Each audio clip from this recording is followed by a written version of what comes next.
I'm Angela Ortiz, Costa Fija Online, and here I am with one of the co-directors of Chavela, Daresha Kyi. Yeah. And what drew you to this very complex and very talented woman, Chavela Vargas?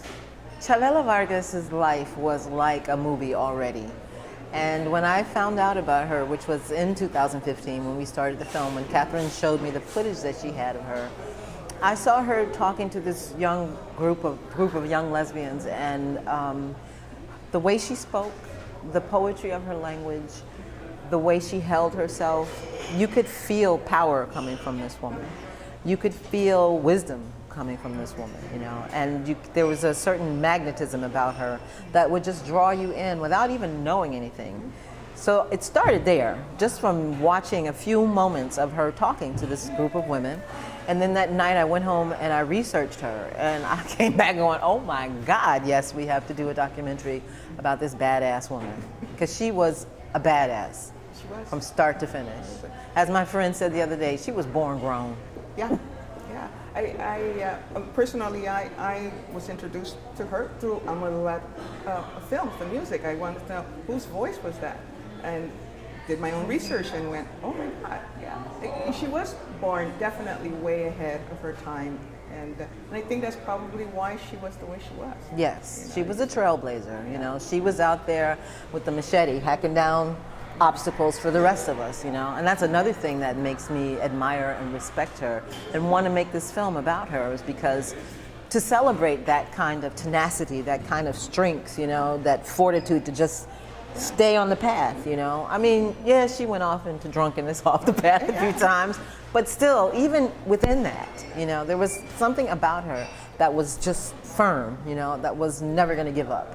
But even that part of her life is still a woman of that time, being a lesbian at a period where she knew who she was. Yes. And it was tough. It was tough. Yes. And what I love about the documentary is that, like you said, you have footage that you found, archival footage and things like that.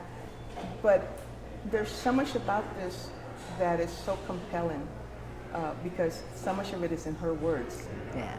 And I really appreciate that. Yes. You guys, just the filmmakers. Thank you. putting it together. You know, it's interesting. We were very conscious about wanting Chavela's voice to be the voice that told the story. We did not want narration by any stretch of the imagination. We wanted her either through her own words or through her music, because she was very particular about what she sang, the songs that she sang. She picked those songs very carefully, you know, and they meant things to her, and they spoke for her. She spoke to people through the songs, you know. So it was very important which songs we used, where we used them, how we used them, so that they could continue the conversation that we were having with the audience, you know. So we tried to be very strategic about how to use those songs. We had a lot of discussions about which song to use to open the film, for example. Originally, we were going to use Hacia la Vida, because this was when Catherine interviewed her, was at a point where she'd stopped drinking. So she was no longer going hacia la muerte, she was now going towards life instead of towards death.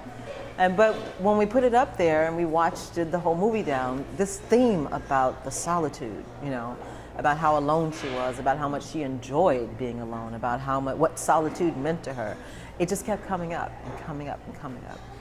So finally we thought, maybe we should start with that. And we're like, well, maybe that'll be a downer. People will be sad from the beginning, blah, blah. And I thought, well, but you know, it'll signal to people what this movie is going to be about. It'll sort of prepare them for the journey. It told the story. I mean, it was exactly. Really telling the story. It was signaling to you, this story is going to be about somebody who was alone, you know. So, you know, we had those kind of discussions around how to place the music and what it meant and what it should mean and all that. And even just translating the lyrics, that was a whole other process. So Catherine Gunn, your partner on this project, actually spent time with Chavela? Yes, Catherine actually met Chavela in '91. She was in Mexico. She was an activist with ACT UP and had lost one of her best friends to AIDS and was sort of, you know, running from her grief when she was in Mexico. But she was always wandering around with a camera, because that's what she did for ACT UP. She shot things, you know, she documented people. And so she had this camera and she started hanging out with this group of young lesbians in Mexico, and they said, Chavela made a comeback, you have to come see her, hear this music. And she listened to the records and was like, yeah, let's go see her. And almost tea party women, right? Now these women they just did a 10-city tour where they have a banner that says Free Mom Hugs, that they take out to LGBT events, to gay pride marches, and just hug people, just hug queer people across America. Wow. Because they realize that a lot of these kids get rejected by their families the moment they come out, and that puts them at risk. So they're there to give love and a support and an ear to listen and a hug and a shoulder to cry on, you know. And then they also met with community leaders and church pastors, preachers, you know, to talk to them about intolerance and the importance of acceptance, you know. So, I mean, here's these two evangelical women using that evangelicalism for us, for the LGBTQ community, right? Okay. Like, who'd have thought? Well, thank you so much. Can you have a couple bars of Evolver? Oh, I don't remember the lyrics, T. I don't remember. I stumped her.